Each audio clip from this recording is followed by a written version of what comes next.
전당대회 나흘 앞으로 다가온 가운데 어제는 영남권을 대상으로 한 합동 연설회가 열렸고 내일은 세 번째 합동 연설회 또 두 번째 TV 토론이 예정돼 있습니다.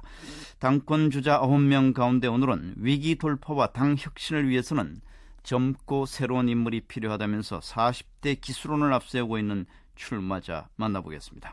새누리당의 김영우 의원 전화 연결돼 있습니다. 안녕하십니까? 네, 안녕하세요. 김영우 의원입니다. 네, 지난 3일 전당대회 당대표 후보 등록을 마치고 이 환경미화원들과 함께 국회 주변을 청소했다고 하던데 무슨 특별한 이유가 있습니까? 네, 저는 정치의 본연의 목적은 모든 국민을 위한 것이죠. 하지만은 특히 서민을 위한 것이어야 된다 이렇게 생각을 하고 있고요. 예. 우리 국회에서 늘 고생하시는 환경미화원 이분들하고 출정식을 하면서 제가 전대에 뛰어드는 마당에 정치에 대해서, 정치 목적에 대해서 다시 한번 생각을 해야 되겠다 생각했고요. 네. 예. 그리고 또 개인적으로는 저희 아버님이 30년 동안 환경미화원을 하셨어요. 네. 그래서 제가 정치를 하는 목적, 이 초심을 잃지 말아야 되겠다라는 좀 각오를 다지기 위한 자리였습니다. 그렇군요. 당 대표 출마 이유는 어떻게 설명하시겠습니까? 말씀드렸습니다마는 우리 당은 좀 다양한 목소리를 들어야 된다고 생각을 하고요. 예. 특히 우리 새누리당은 부자 정당, 웰빙 정당의 이미지가 굉장히 강합니다. 하지만 지금 부유한 사람들은, 잘 사는 사람들은 어떠한 환경 속에서도 사실 좀 잘 살거든요. 네. 근데 서민들은 환경이 조금 어려워지면은 생활이 아니라 완전히 생존에 고민을 해야 됩니다. 네. 그래서 우리 당이 좀 서민 지향성이 있어야 되겠다. 그런 면에서 제가 서민을 좀 대표하는 40대 젊은 층으로서 당 지도부에 꼭 들어가야 되겠다. 이런 생각을 좀 했습니다. 지도부에 들어가면 뭘 좀 어떻게 바꾸게 됩니까? 뭘 바꿀 생각이십니까? 지금 사실 모든 분들이 다 혁신을 이야기하고 있어요. 예. 나는 혁신이라고 하는 거는 정치적인 몸집이 너무 큰 분들은 좀 어렵다고 봅니다. 기존의 정치 문화, 정치 풍토를 만들어 온 분들이 네. 이것을 갑자기 바꾸겠다라고 하는 것은 저는 좀 어폐가 있다고 봅니다. 저 같은 경우에 이제 지금 재선 의원이죠. 물론 네. 국민들의 입장에서 봤을 때는 저도 정치 기득권입니다. 하지만은 5선, 6선, 7선 당대표 했고 도지사 또 장관 하신 분들보다는 저는 누구한테도 자리 약속, 공천 약속 한 적도 없고요. 네. 그렇기 때문에 다들 공천권 내려놓겠다고 하지만은 정말 공천권을 내려놓을 수 있는 사람은 많지 않다고 봅니다. 그리고 또 공천권을 내려놓는 방법을 이야기하셔야죠. 네. 공천권 내려놓겠다는 말은 전당대회 때마다 제가 들은 얘기입니다. 당원이 당의 주인이라는 얘기도 전당대회 때마다 제가 들은 얘기예요. 하지만은 공천권은 그렇게 내려놓을 수 있는 것이 아니고 공심위에서 공심위 회의 자체를 비밀로 지금 하지 않습니까? 예. 저는 회의록 남겨야 된다고 봅니다. 또 공심위원을 선정하는 것도 외부 사람을 선정하는 경우도 많습니다만은 거의 자기 사람 심게 해왔어요. 그거 안 된다고 봅니다. 네. 변화와 혁신을 위해서는 젊은 사람이 낫다 지금 그런 얘기죠? 결론은. 나이가 젊고 많고는 전혀 문제가 되지 않습니다. 네. 생각과 발상이 젊어야죠. 연세 드신 분 연세 많기 때문에 역할을 하지 말아야 된다. 그건 아닙니다. 하지만 각자가 할 수 있는 역할이 다르다고 봅니다. 네. 제가 볼 때 서청원 후보님, 김무성 후보님은 지금 당대표 되겠다고 나오셨습니다마는 당의 화합을 위해서 하실 일이 훨씬 저는 크다고 봅니다. 근데 지금 두 분 나오셔가지고 지금 전당대회 완전히 살얼음판 걷고 있습니다. 네거티브 전당대회 됐습니다. 글쎄요, 저는 청와대 입장에서도 그 두 분 부담스럽지 않을까요? 네. 그렇게 생각합니다. 그래도 현실적으로 무슨 양강구도다, 삼강구도다 이런 얘기가 나오고 있고 이 2강, 3강에 김영우 의원께서는 포함되지 않는 걸로 알고 있어요. 판세 어떻게 보고 계십니까?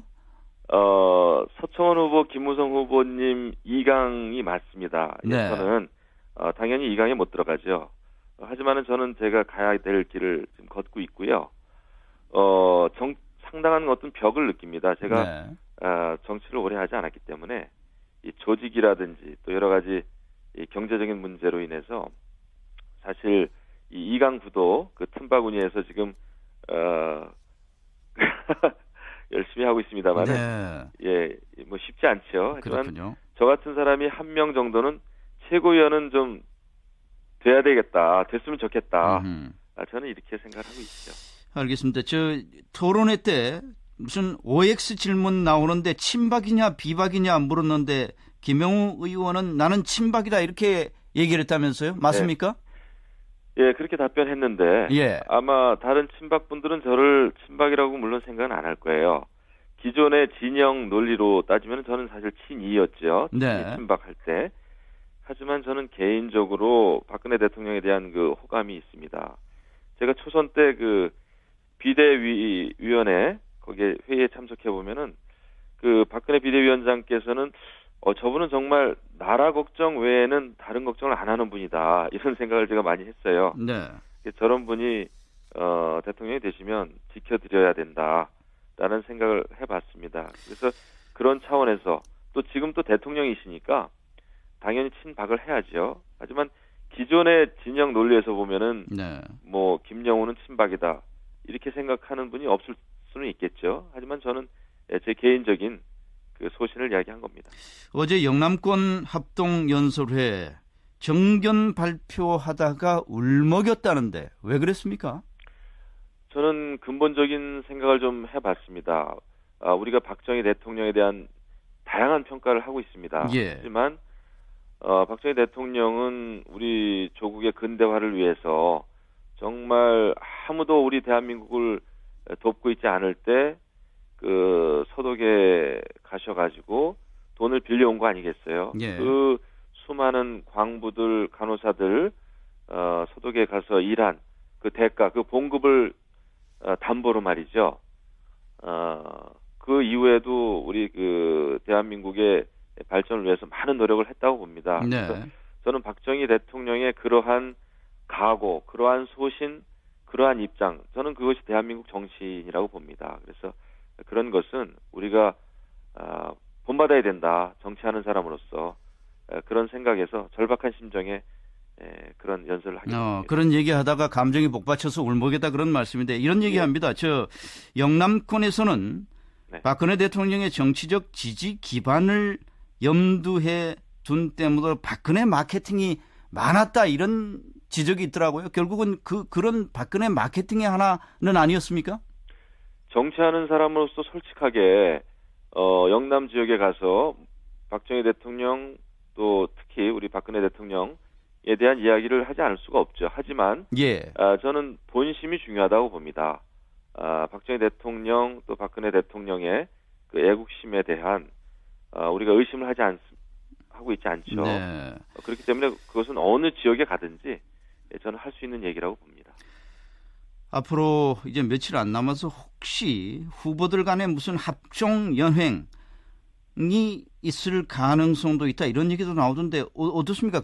그럴 수도 있다고 봅니까? 가능성이 있겠지만 저는 네. 지금은 의미가 없다고 봅니다. 지금 모든 후보가 연설 인터뷰할 때 보면 다 혁신 이야기하고 네. 다 본인들이 당의 그 지도부가 되면은 당을 개혁하겠다는 똑같은 이야기를 해요. 차별화가 네. 없습니다. 이런 상황이라고 한다면은 합종 연행이라고 하는 게 오히려 이 정치적으로 줄을 서는 거 네. 외에는 의미가 없다고 봅니다. 그래서 오히려 네. 각자가 가진 생각을 최대한 국민들께 진솔하게 말씀드리고 평가를 받는 것이 네. 저는 가장 중요한 정도가 아닌가. 말씀을 들어보면 김 의원께서는 어쨌든 완주를 할 것 같군요. 네. 완주해야죠. 네. 며칠 안 남았고 열심히 해왔습니다. 아까 폐쇄적인 공천 구조를 바꾸겠다 이렇게 여러 말씀을 하셨는데 문제는 역대 전당대회 때마다 모든 후보가 공천권을 개혁하겠다 이런 얘기를 안 한 분들이 없어요. 맞습니다. 그런데 지금까지도 이 공천 개혁이 안 되는 이유가 뭡니까? 이걸 김 의원께서는 바꿀 수 있다 이렇게 보십니까? 네, 저는 바꿀 방법이 있고요. 지금 정말 제가 5선, 6선, 5선 의원님들 자꾸 이야기해서 너무 죄송합니다만은 왜 당대표를 하고 싶어 하는지 그 본심에 대해서는 저는 좀 의문이 있습니다. 예. 정말 공천권 내려놓으실 각오와 그 방법이 있는지, 그게 아닌지 네. 정말 묻고 싶고요. 공천권 내려놓으려면은 구체적인 방법을 이야기해야 됩니다. 공심위를 이렇게 꾸리겠다. 공심위 회의를 이렇게 하겠다.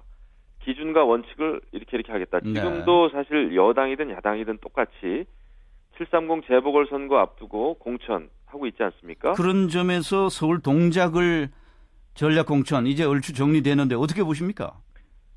저는 원칙도 없고 기준도 없는 공천이라고 봐요. 지금 특정 후보에 대한 제가 얘기가 아니고 예.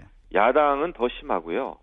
저는 뭐 권은희 그 후보 예전에 수사 외압 들어왔다 이거 폭로하고 이럴 때도 저 사람은 나중에 국회의원 출마하겠구나라는 생각을 했었어요, 지레. 네. 근데 맞아 떨어졌습니다. 그리고 우리 당도 지금 마찬가지예요.